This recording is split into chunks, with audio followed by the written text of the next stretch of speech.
And now, our feature presentation. And maybe in this life we'll never reach it. But when God chooses a prophet, he chooses him because he's the best man of his day and time, and the favor of God has fallen upon a man. I want you to listen, because all of you judging niggas, you'll get your damn tongue ripped out. So I'm going to teach you so that if you want to make some conversation, you better make it right.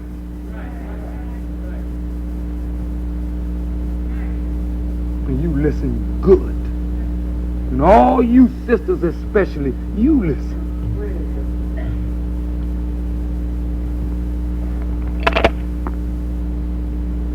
I got just these few questions. I'm going to close out with these, okay?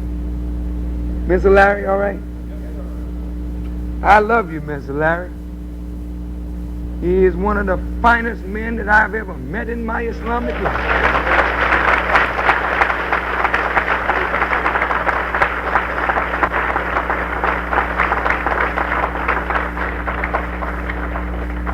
He looks out for me.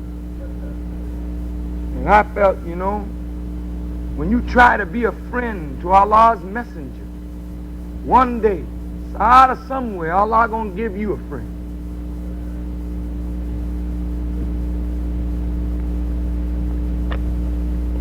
Now, I want you to listen, please. A woman is created to reproduce the life of man. When God chooses a prophet, do you think God is a foolish person that when he chooses a man to be the example for a whole nation that he makes mistakes? Come on. There must be something in that man that he loves, right? Would you agree? Was there something in Abraham that God loved? Was there something in Noah and in Lot? Was there something in Moses and David and Solomon? Was there something in Muhammad and in Jesus? Yes, there was. Oh, by the way, Jesus was the only one. He didn't have one wife, much less two. But he did love a woman. But he would not take her in marriage until after his mission was completed, and he died in his mission. Therefore, he never married that woman. So Messenger Muhammad teaches us. And all that is a sign of something. Master Farad Muhammad is a man. But he don't have no woman. None. His mission of destroying an enemy and saving you comes before a woman.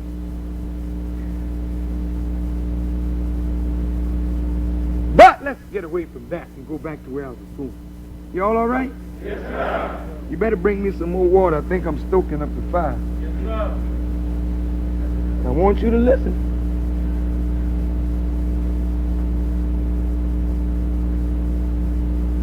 Now, when he chooses these men, he doesn't only choose that man. Listen.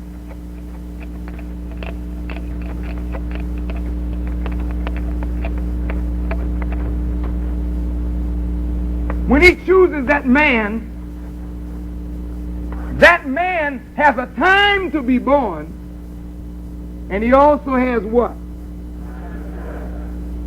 If he found favor in that man, there are some characteristics in that man that he loves, and he wants those characteristics continued down the wheel of time.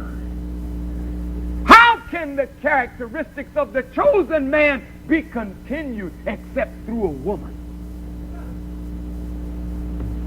Maybe now the prophet of God will have a wife. She will produce for that man a certain type of seed. And maybe God wants another shade to his character to be brought out. So he will permit that prophet another wife through which his seed can be multiplied, and through that other woman, she gives a different coloring to that character. And then this times this will produce seeds of that prophet going on into history. And that's how righteous men are projected in time. Huh? Sarah was barren. She couldn't have any babies. Abraham had a live germ. Should God waste the seed of his friend, or give him a woman that will give him an heir to what he was building? Come on and talk back to me. So he gave him Hagar. Didn't he? Yes, sir. You object? Do you think that Abraham was some wild dude running around here looking for chippies? Now don't ascribe your and my filthy type mind to the divine prophets of God. Elijah Muhammad is the last messenger of God. There's not going to be no more after him. And he is, according to the teachings of the Holy Quran, the noblest of men. And I'm going to tell you how I feel.